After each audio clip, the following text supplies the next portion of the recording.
Planning planning planning అందరూ ఇదే మాట అంటారు. యాక్చువల్గా రేపన్న రోజున మనం ఒక పని చేస్తుంటే వాళ్ళ ప్లాన్గా ఉండాలి అని. నేనైతే ఏమంటానంటే మీరు జీవితంలో సక్సెస్ అవ్వాలనుకుంటే, దయచేసి అనుకుంటే, మీకు ఖచ్చితంగా 3 పనులు చేస్తే అవుతారండి. అందులో ఒకటి ప్లానింగ్ ఉండాలి.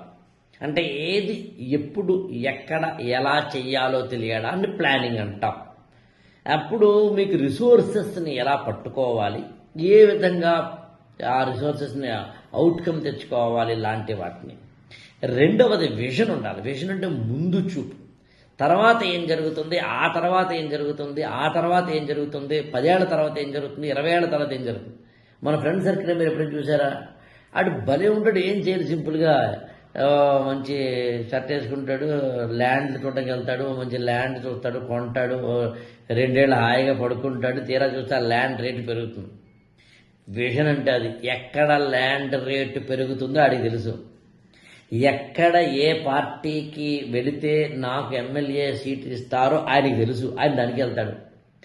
ఏ ఓటర్ని ఎలా పట్టుకుంటే నాకు మంచి ఓట్లు పడతాయో తెలుసు. ఆయన అదే చేస్తాడు.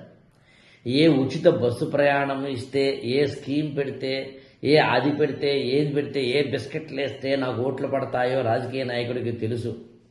రేపటి రోజున ఏ పార్టీ భవిష్యత్తు ఉంటుందో, రేపటి రోజున ఏ టెక్నాలజీ భవిష్యత్తు ఉంటుందో, రేపటి రోజున ఏ సెల్ ఫోన్లు కొత్తగా వస్తాయో, రేపటి రోజున ఏం జరుగుతుందో అనేది తెలిసిన వాడు విజనరీ పర్సనాలిటీ.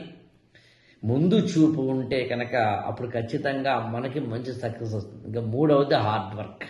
దానికి ఏ పేరుని పెట్టండి, స్మార్ట్ వర్కా, హార్డ్ వర్కా, లేకపోతే స్కిల్ఫుల్ వర్కా, ఏం పేరు పెట్టి మొత్తం వర్క్ చేయాలి. ఆలోచన ఉంటే సరిపోదు. కాబట్టి విజన్ ఉండాలి, దాంతోపాటు మనకి అసలైనది ప్లానింగ్ ఉండాలి, దాంతోపాటు ఇంకా అసలైనది హార్డ్ వర్క్ ఉండాలి. చిన్న కేస్ స్టడీ చెప్తాను. మేము ఐఏఎస్ కోచింగ్ ఇచ్చే వ్యక్తులం. ఐఏఎస్ యాస్పిరెంట్స్కి ట్రైనింగ్ ఇస్తాను నేను. ఈ ఐఏఎస్ యాస్పిరెంట్స్కి ట్రైనింగ్ ఇచ్చేటప్పుడు ఇవాళ ఇది నేను ఈ వీడియో చేస్తున్న సమయం వసంత పంచమికి ముందు రోజు. అంటే జనవరి 23 వసంత పంచమి, జనవరి 22. సో ఈ జనవరి 23 నుంచి దాదాపుగా మీరు కనుక కాల్కులేట్ చేస్తే మే 24కి civil service examination, preliminary examination 4 నెలలు ఉంది. మీరు మీ పిల్లలు ఐఏఎస్ చదవక్కర్లేదు, మీ సర్కిల్లో ఎవరు ఐఏఎస్ చదవక్కర్లేదు. మీ పిల్లలు జేఈ చదువుతున్నా, ఐఐటి చదువుతున్నా, 10th క్లాస్ చదువుతున్నా, 9th క్లాస్ చదువుతున్నా, 8th క్లాస్ చదువుతున్నా, ఇంటర్మీడియట్ చదువుతున్నా, ఇంజనీరింగ్ చదువుతున్నా, ఏదో ఐఐటీలోనే ఎన్ఐటీలోనే మొదటి చదువుతున్నా, లా చదువుతున్నా, సిఏ చదువుతున్నా, సిఎస్ చదువుతున్నా, దేనికైనా కానీ ఇప్పుడు నేను చెప్పేది సరిపోతుంది. నేనేంటంటే నా ఫీల్డ్, నా డొమైన్ ఐఏఎస్ కాబట్టి నేను దాన్ని ఎగ్జాంపుల్గా తీసుకుంటున్నాను. ఇప్పుడు నేను ఈ వీడియోలో కిందన మీకు ఐఏఎస్ టైం టేబుల్ను కూడా సరదాగా డౌన్లోడ్ చేసుకోండి అని ఇస్తున్నాను. 2 టైం టేబుల్ ఇస్తాను. పైగా చూడండి, మీరు ఆశ్చర్యపోతారు. అంటే minute to minute, hour to hour, daily బేస్డ్గా ఏ సెషన్ ఎప్పుడు మార్నింగ్ 6 to 8 ఏం చదవాలి, 8 to 10 ఏం చదవాలి, 10 to 12 ఏం చదవాలి, 12 to 2 ఏం చదవాలి అనే టైం టేబుల్ వేసుకోకపోతే, ప్లానింగ్ లేకపోతే నువ్వు ఎందుకు ఐఏఎస్ అవుతావు, ఎందుకు కార్పొరేట్లో ఎదుగుతావు, ఎందుకు నువ్వు ఐఐటీలో వెళ్తావు, ఎందుకు నువ్వు జేఈలో మంచి మార్కులు వస్తాయి, ఎందుకు నీకు ఇంటర్మీడియట్లో మంచి మార్కులు వస్తాయి. ఒక హౌస్ వైఫ్ అయినా ప్లానింగ్ తీసుకోవాల్సిందే. మన అమ్మాయి పెళ్ళి అయితే ఆ పెళ్లి సంబంధం కుదిరితే ప్లానింగ్ తీసుకోకుండానే మీరు పెళ్లికి వెళ్ళిపోతున్నారా? అతిథులు కావాలంటే వస్తారేమో, అతిథులు కూడా ఇంట్లో ప్లాన్ చేసుకుని వస్తారు. ఎన్నింటికి వెళ్ళాలి, ఎంత దూరము, వాడు అన్నం పెడతారా లేదా, ఇది భోజనాల టైమా, టిఫిన్ టైమా, ఆ మాత్రం ప్లాన్ లేకుండా వాడు లేడు ఇక్కడ. అందుకని మీరు కూడా ఇల్లు కట్టుకునేటప్పుడు అంతెందుకు మీ పిల్లకి పెళ్లి చేసేటప్పుడు ప్లాన్ చేసుకోవట్లేదా? ఏమండి ఎప్పుడంటే ఇది సీజన్, చాలా పెళ్లి సంబంధాల సీజను కాబట్టి ఫంక్షన్ హాలు ఎక్కడ చేస్తారు?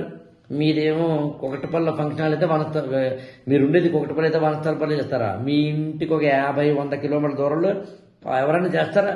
చెయ్యరు కదా. ఇలా చిన్న చిన్న లాజిక్లు ఎలాగైతే మన జీవితాల్లో ఉంటాయో, ఉదాహరణకి ఐఏఎస్ ఎగ్జామినేషన్ సంబంధించింది 120 రోజులు ఉన్నాయి.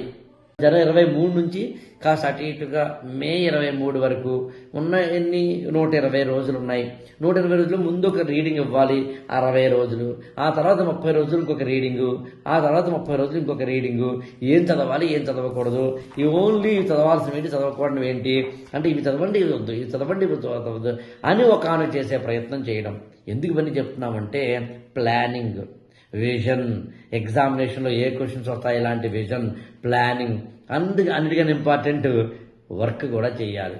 సో ఏ ఫీల్డ్ అయినా ఎక్కడైనా సక్సెస్ సాధించాలంటే ఈ 3 సూత్రాలు, ఈ త్రిరత్నాలు మీ చేతిలో ఉంటే అవుతారని నేను ఖచ్చితంగా చెప్పగలను.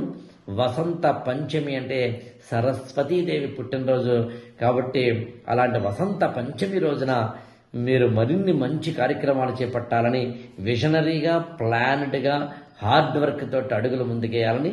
All the best. ఐఏఎస్కి సంబంధించినది టైం టేబుల్ మీకు ఎందుకు డౌన్లోడ్ చేసుకోమన్నానంటే మీ ఫ్రెండ్ సర్కిల్ ఎవరినే ఉంటే ఇవ్వండి. లేని పక్షంలో ఇలాంటి టైం టేబుల్ మీరు ఒక రియల్ ఎస్టేట్ ఏజెంట్ అయినా సరే, మీరు ఒక హౌస్ వైఫ్ అయినా సరే, బ్యాంక్ ఎంప్లాయీ అయినా సరే, ఏ రంగంలో ఉన్న వాళ్ళకైనా సరే ప్లానింగ్ ఉండక తప్పదు. అర్థం చేసుకోండి. ఈ ఛానల్ని లైక్ చేయండి, షేర్ చేయండి, సబ్స్క్రైబ్ చేసుకోండి.